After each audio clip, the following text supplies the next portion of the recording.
kining atong kinabuhi dinhis kalibutan isip mga Kristiyanos, mao ni siya ang magdala nato ngadto sa trono sa Dios or gingharian sa Dios. Nga matod pa sa atong tubag sa Salmo, sa atong tubag, ang Ginoo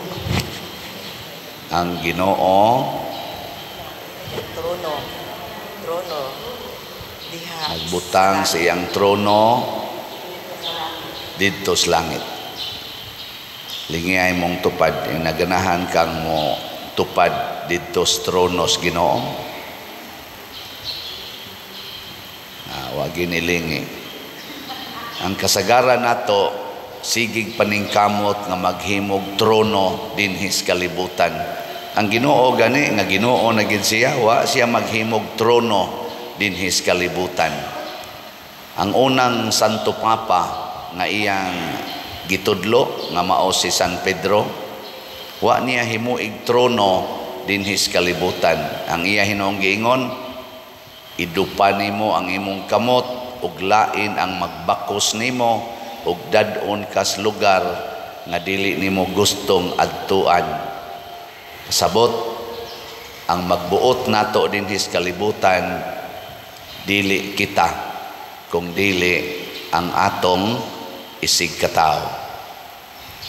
Gilingi ako sabi imong tupad na musugot ra gyud ko sa imong pagbuot. Na musugot ra ko sa imong pagbuot.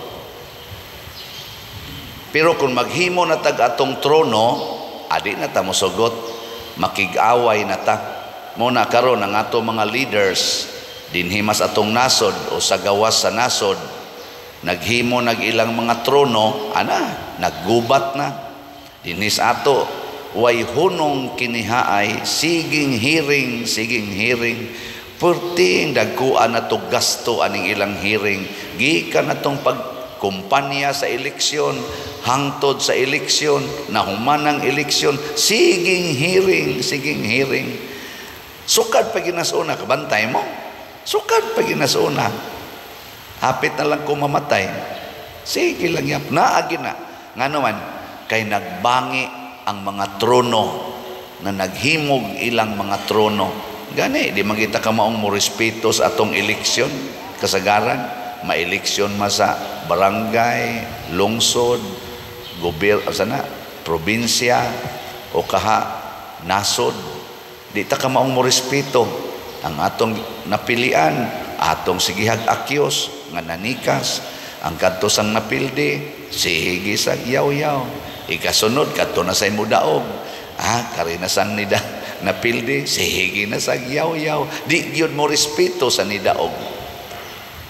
Nganong ingon anak man ta, kay naghimo tag mga trono dinhis kalibutan.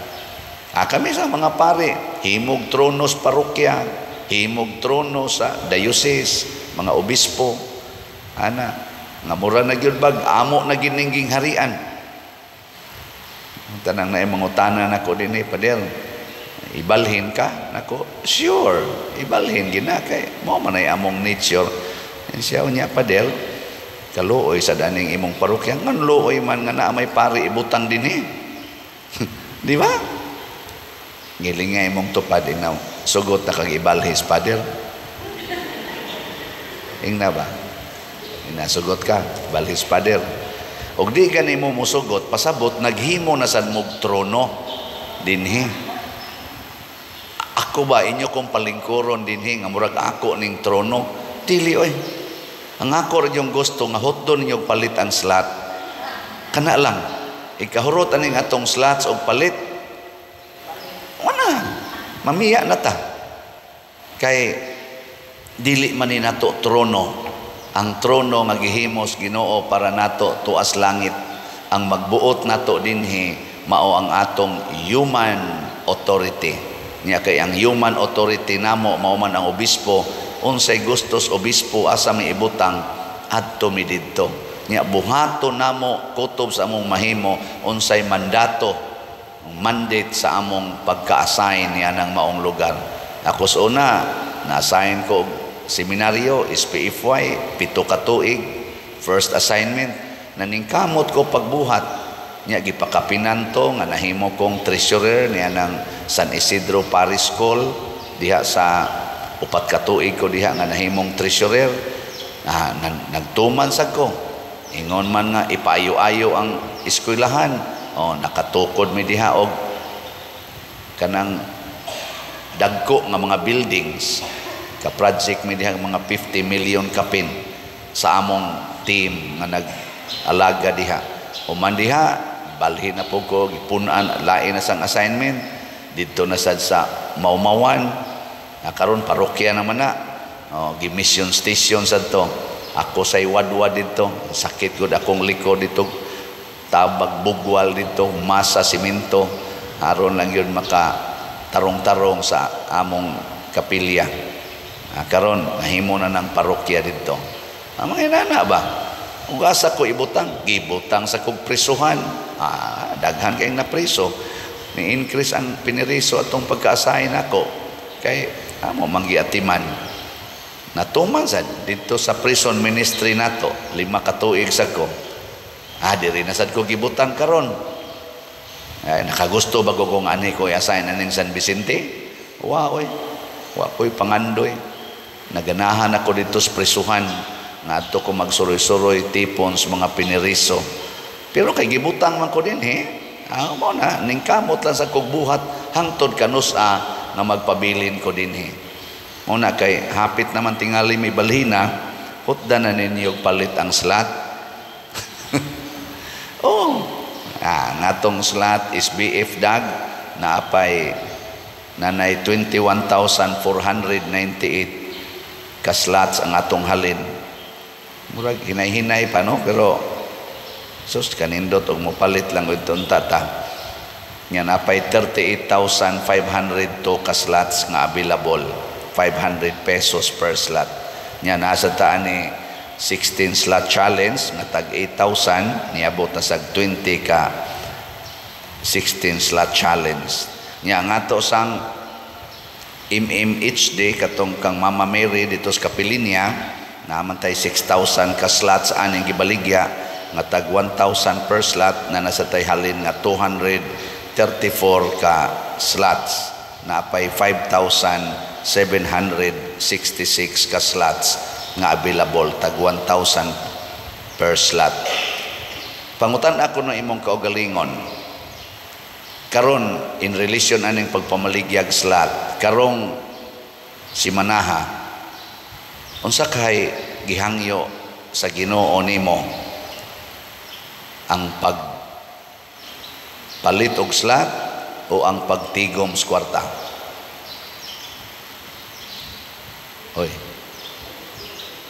Ingna unsa kay gihangyo sa Ginoo ron nako ang pagpalit aning slot bisag usa lang ka slot o ang pagtigom niya kun ang imo ganing tubag para sa imong kaugalingon nga security mao nay leading ba sa imong pamalandong para sa imong kaugalingong security sayop na ang imong gihuna-huna basta para sa imong kaugalingong security mo na ningon si Jesus sa batan-on ka pa pasabot ang imong pagtuo taphaw pa ikay magbuot nimo ikay magbakos nimo nya moadto ka sa lugar nga gusto nimong adtuan pasabot ang imong kaugalingon mao'y imong gusto nga tagbaon pero inig katiguang na nimo pasabot og matured na ang imong pagtuo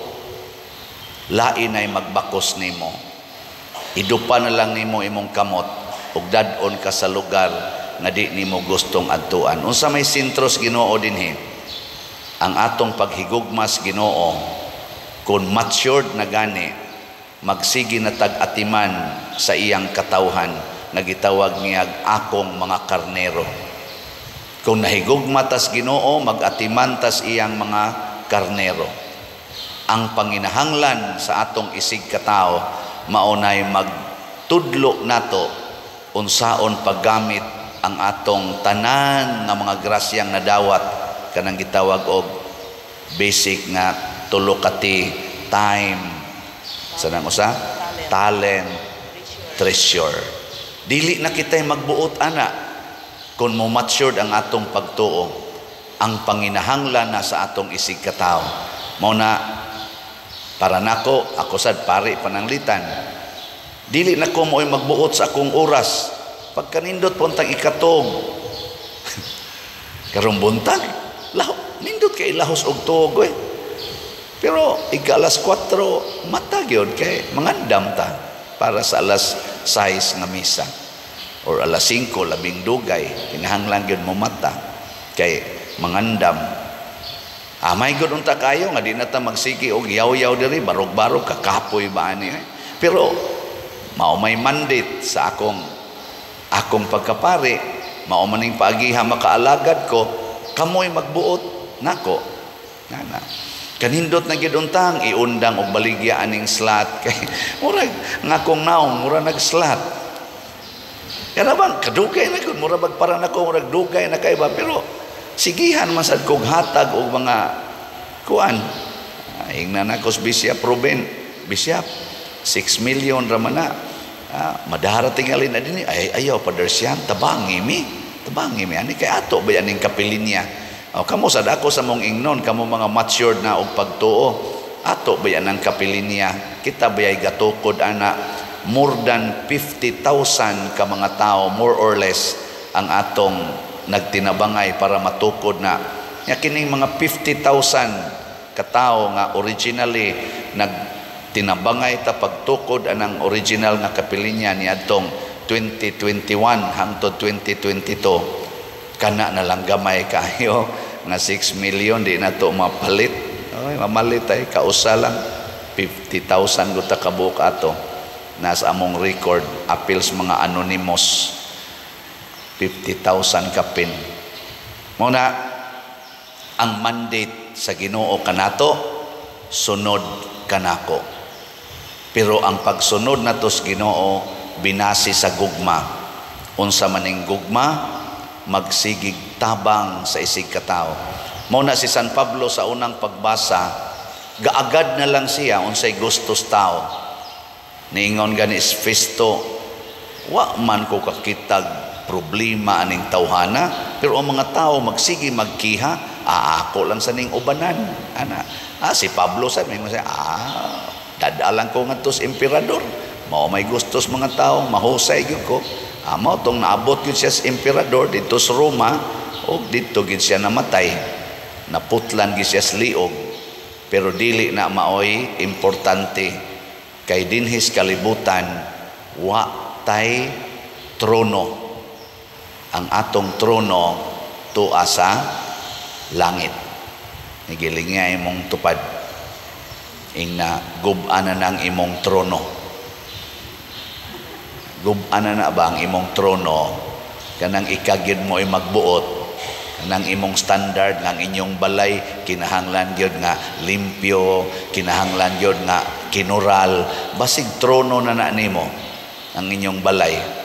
Di na gina nimo pasudlan og lain. Ang gusto ra bang Kristo dawata sa inyong balay ang mga way balay. May nangutanan ako pader og pananglitan day koralo ni among balay para dili masod og mga mananap. Di day nindot, di day na maayo na kumay kayo. Pero kumusta maagianan sa inyong silingan, wa ba maapektuhi sa imong pagpangural? Maayo bang ila agianan? Maayo raman pader. Nako, apadayon na imong koral. Isa dili ni sala, nakuha man sa sala na occasion of sin kanang pagpangural. Nya gusto jud ka nga muhaom kas Ginoo. Ingon siya, gusto pa diroy kinsa bagoy di gusto nako kanang imong koral makapalangit ba yan na? Siya unsaon man nako butangin na diha kato kong gingon sa una ba butangin na diag tarpaulin nga dunay litra nga nag-ingon pagtuktok og kamo ablihan pangayo og kamo hatagan. So ang imong koral naghatag na ron og evangelization, pagtuktok or pagdurbel og kamo ablihan, pangayo og kamo hatagan. Ana. Sa inyong paminaw, mahimo ka na. Depende na ninyo. Purting lipaya tingalis mga tao, kay magsige man na sila og panuktok. Niya kitang tanan, naghimo ta ana din tibuok San Vicente. Di purting lipaya, manganhi din mga tao. Ana. Niya inighumani mo butang ana og pananglitag way tao inyong balay kay natrabaho mo, imo na lang ng butangan sad og laing tarpaulin nga way tao ang balay. Proceed to the next house. Pangita og kamo makakaplag. Di ba? Kuha mo na. Preaching the gospel magyapon na. Pangita og kamo makakaplag. Di mo adto siya sa unahan. May balay, may tao. Niya ang unahan, pareha man sad nimo, nagbutang man sad panuktok og kamo ablihan. Di gyud siya maproblema. Ang mga way balay, ang mga way gikaon, ang naay panginahanglan, makakita gyud og lugar nga sila maalagaran. Ug mao nay meaning sa feed my lambs, feed my sheep. Di ba?